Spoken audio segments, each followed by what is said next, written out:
हुक्म है कि अगर मुसलमान से कोई भी गैर मुसलमान या कोई मुसलमान यानी कोई इंसान अगर उससे बदतमीजी से बात करे, गाली दे, तो उसको गाली नहीं देना, बदतमीजी नहीं करनी, उसको इतने अच्छे तरीके से उस जवाब देना है कि वो दोस्त बन जाए। इसीलिए हम कहते हैं इस्लाम लड़ाई का मजहब नहीं है।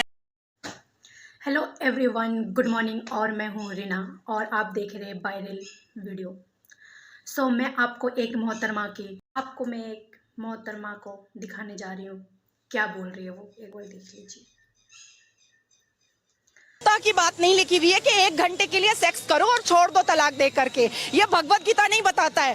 भगवत गीता इंसान की जिंदगी को एक रास्ता दिखाता है, लेकिन वहीं पर on the other hand Quran में लिखा हुआ है तलाक देना, खुला लेना, 4 शादियां करना, 10 बच्चे पैदा करना, हमें खेत बोलना। हमारा इस्लाम क्या कहता है?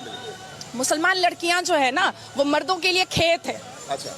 और अपनी खेती में मर्द जब चाहे, मुसलमान मर्द, वो घुस सकता है।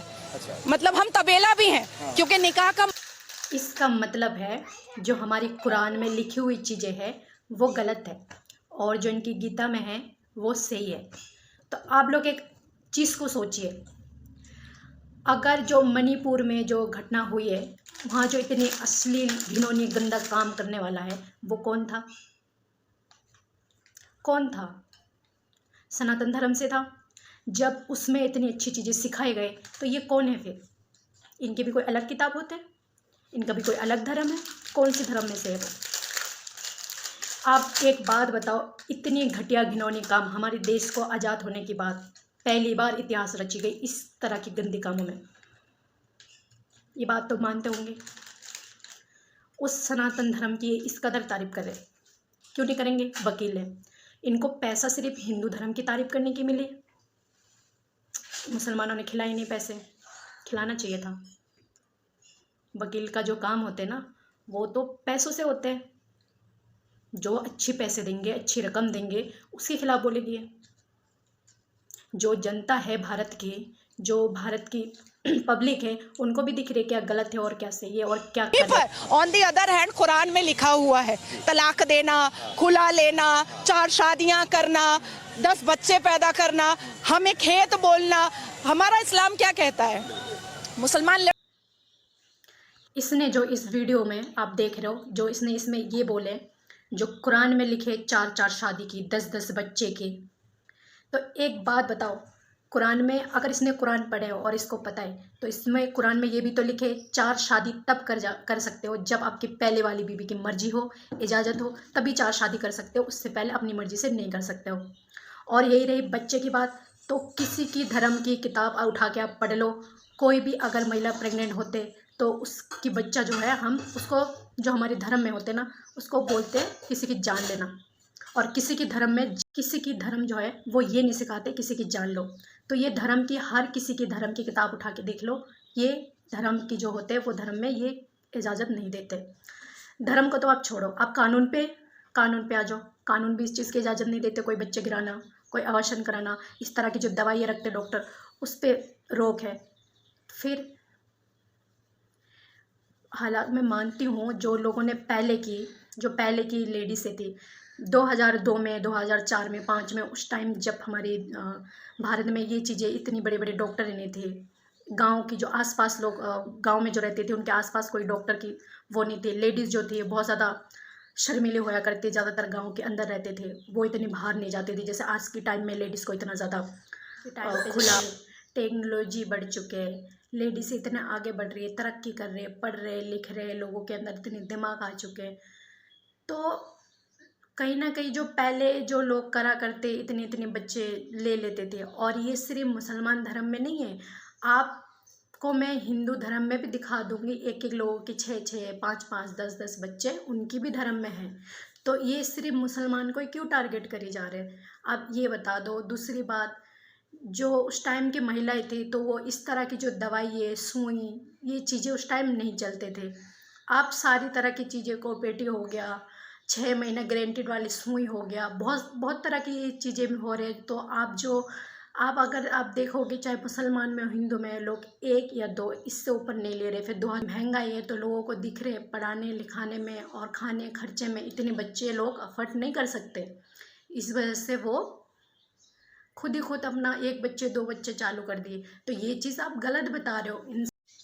टाइम के हिसाब से इंसान जो है वो आगे बढ़ते हैं देखते हुए। तो आपने जो गीता पढ़े है ना, तो आपने सही से नहीं पढ़ा, एक बार और उसको पढ़ लीजिए तो आपकी नॉलेज बढ़ेंगे। थोड़ा सा जो दिमाग है ना वो आपकी इस टाइम हटी हुई है, वो सही लेवल पे आ जाएंगे, सेंटर पे आ जाएंगे।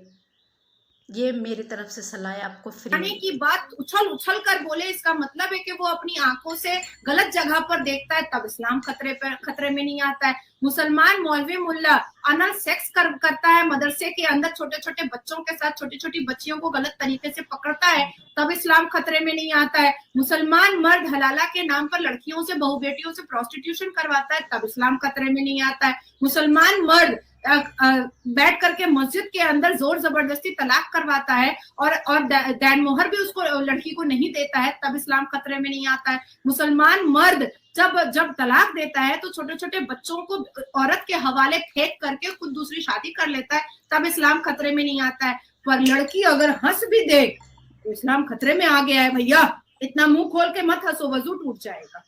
दूसरी बात ये बोल रही है जो मौलाना है, जो मदरसा है, वहाँ पे बच्चों को क्या सिखाए जा रहे, उनके बच्चों के साथ छेड़खानी करी जा रहे, ऐसे ऐसी बातें इसमें बोल करी है। तो जो हिंदुओं का जो गुरुकुल होते हैं, जो इनकी आश्रम होते हैं, आश्रम के बाबा के बारे में तो पता होंगे आपको। जो आसाराम बाबा है, राम रहीम बाबा है, क्या काम करे थे उन्होंने, कितने अच्छे काम करे थे। जो आज सलाखों के पीछे इतने घिनौने काम करे थे, किसी मुल्ला की बता दो इतने घिनौने काम करके वो जेल में है, बता दो ना। बहुत गीता पढ़े हो, बहुत ज़्यादा संस्कार है। जो हिंदू लड़का है उनकी बहुत ज़्यादा तेजीब है, लिहाजा है, इसलिए जो मणिपुर में हुई थी इतने लिहाजा दिखाई थी अपनी बहन बेटियों के साथ, ये लिहाजा थी। बात जब करनी हो तो ना सारी चीज़ों के बारे में बात करो। आप एक वकील हो ना, आपको गलत चीज़ों की साथ नहीं देनी चाहिए, अच्छी बुराई की फ़र्क पता होना चाहिए।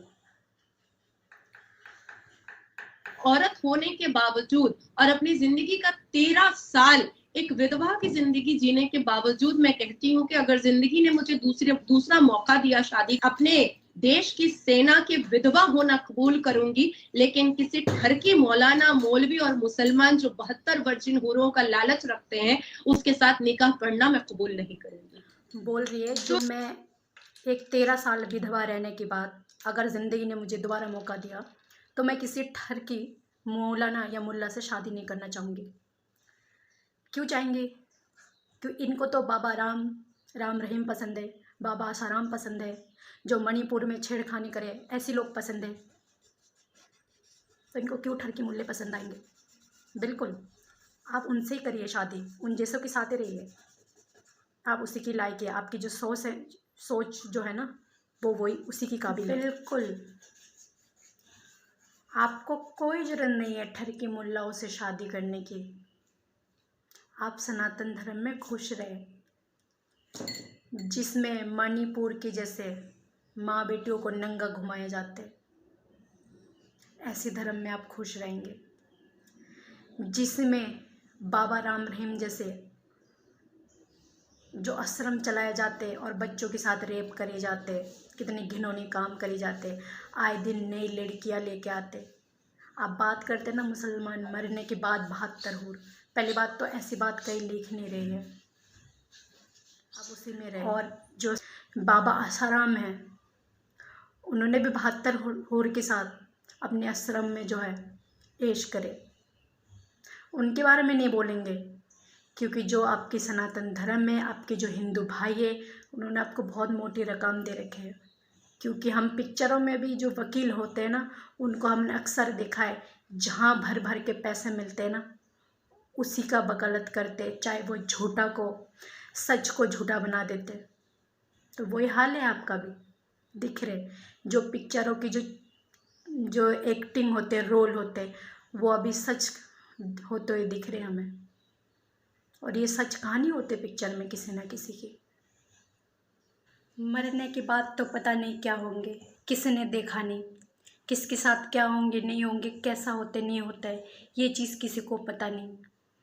तो 72 हुर वहाँ मरने के बाद मिलेंगे नहीं मिलेंगे, वो तो एक बेफिजूल की बात करना है। लेकिन जो बाबा आसा राम है और राम रहीम बाबा है, उन्होंने तो दुनिया में ही 72 हुरों की ऐश कर लिए, तो इनसे ज़्यादा मरा हुआ गिरा हुआ कौन हो सकते फिर। और जो योगी बाबा और मोदी जी से जो आप सहमत है और इतनी अच्छे लग रहे आपको, जो आप बोल रहे पहले की जो सरकार थे वो मौन बराद रखे थे, एक बार जनता से पूछिए कैसा है आपकी मोदी सरकार। जो आप बहुत सीना चौड़ा होकर एक वीडियो में दिखा रहे थे ना, हमारी देश जो है कितना ज़्यादा आगे बढ़े, हमारा जो भारत का झंडा है वो चांद पर पहुँचे। अच्छी बात है, मैं भी खुश हूँ हमारे देश इतने तरक्की कर रहे हैं, और मैं ही नहीं, सब खुश हो रहे, जितने भी हमारे देश भारतीय है सब खुश हो रहे। तो जो ये देश में जो झंडा पहुँचाने वाले जो थे, जो उसमें कर्मचारी थे, एक बार उनको भी सुन लीजिए क्या करा है आपके मोदी जी ने उनके साथ, देख लीजिए। लेकिन आपको कैसी गुलाबी तस्वीर दिखाई जाती है, आपको कैसी चकाचौंध से भरी हुई तस्वीर दिखाई जाती है, इस बात को समझिए। आज ये पूरी रिपोर्ट, पूरी खबर आप ध्यान से देख लेंगे तो आपकी आंखें फटी की फटी रह जाएंगी। जब चंद्रयान 3 की लैंडिंग हुई, सफल लैंडिंग हुई चांद के ऊपर, हर भारतवासी का सीना चौड़ा हो गया। सब लोग जो है खुशियां मना रहे थे, मोदी जी बीच लहरा रहे थे। लेकिन जिस चंद्रयान 3 ने जो लैंडिंग की है चांद के ऊपर और उस पर हम खुशियां मना रहे थे, उसी का लॉन्चिंग पैड बनाने के लिए भारत में, जहां पर जिस जगह से उसको उड़ान भरी, जिस जगह से उसने, उसका जो लॉन्चिंग पैड जिसने बनाया, वो लॉन्चिंग पैड बनाने वाले कर्मचारी पिछले 17 महीने से, कान खोल करके सुनिए ध्यान से, पिछले 17 महीने से उनको सैलरी नहीं मिली है। मैं ये कहता हूं इससे ज्यादा हिला देने वाली खबर और कुछ नहीं हो सकती है, और कम से कम अब तो दे देनी चाहिए थी। सैलरी नहीं मिली है, 17 महीने से ये लोग इंतजार कर रहे हैं। HEC के कर्मचारी हैं और इन्होंने अपना घर खर्च चलाने के लिए अपनी पत्नियों के मंगलसूत्र तक बेच दिए। ये हालत है साहब है। लेकिन 17 महीने बहुत ज्यादा होते हैं साहब। किसी का 1 महीने की सैलरी ना आए, 2 महीने की सैलरी ना आए तो उसका सारा घर का बजट गड़बड़ा जाता है। बहुत सारे लोग तो ऐसे होते हैं जिनकी EMI, तो तमाम तरह के लोगों के खर्चे होते हैं। लेकिन मोदी साहब जो है, देखिए कितनी गजब की बात है, मोदी जी विदेश से आए और विदेश से आते सीधे बेंगलुरु गए। दिल्ली नहीं उतरे, वो बेंगलुरु के अंदर गए और बेंगलुरु में जाकर के वहां पर रोड शो करते हैं नरेंद्र मोदी जी। कायदे से रोड शो तो इसरो के वैज्ञानिकों को करना चाहिए था, लॉन्च तो इसरो के वैज्ञानिकों ने किया है। मोदी जी ने तो थोड़ी ना उसको बटन दबा करके ऊपर भेजा कहीं। लेकिन देखिए मोदी जी रोड शो करते हैं, वहां पर भाषण देते हैं और उसके बाद में इसरो के अंदर पहुंचते हैं, इसरो के केंद्र में पहुंचते। देखिए मोदी जी हाथ हिला करके रोड शो कर रहे हैं साहब, और उसके बाद में जब इसरो केंद्र के अंदर पहुंचते हैं, वहां पर रो पड़ते हैं, भावुक हो जाते हैं। गजब की बात है साहब। लेकिन ये लोग कह रहे हैं कि हम 3000 जो हमारी देश को इतने आगे बढ़ाए, जो भारत पे आज झंडा लहरा रहे हैं, जो भारत का झंडा जो चांद पर लहरा रहे हैं ना, इनकी बदौलत है। और देखो ना मोदी सरकार ने क्या करा, इनको महीने की सैलरी नहीं दिए। क्या बोलना चाहेंगे इसके बारे में? वकील है ना, कुछ तो करें। आप लोग आवाज़ उठाएंगे तभी तो जनता को फ़ायदा होंगे। जब आप लोग ही ऐसी घोटाला करते हुए निकलेंगे, या घोटाला आप जैसे लोग घोटाला करेंगे, तो आम जनता कहाँ जाएंगे? फैसला तो आप लोगों के हाथ में होते, आप लोग सवाल करें सरकार से, तभी आम जनता के तक पहुँचेंगे। आम जनता जो है किस पे टिके? शर्म आनी चाहिए तुम जैसे वकीलों पे। तुम जैसे वकील जो होते हैं ना, उनको शर्म आना चाहिए। एक आप हो और एक वो ABP सिंह है जो ये बोलते हैं, जो ज्योति मौर्य है वो गलत है। कितनी घटिया किस्म की औरत है। और जो सीमा हैदर है, अच्छी महिला है, प्यार के लिए आए, वो एक वकील है। इतनी बड़ी वकील होते हुए भी और इस तरह की भेदभाव और इस तरह की बातें करे तो शर्म आनी चाहिए तुम लोगों को। पैसों के लिए, वोट के लिए क्या चाहते हो पता नहीं।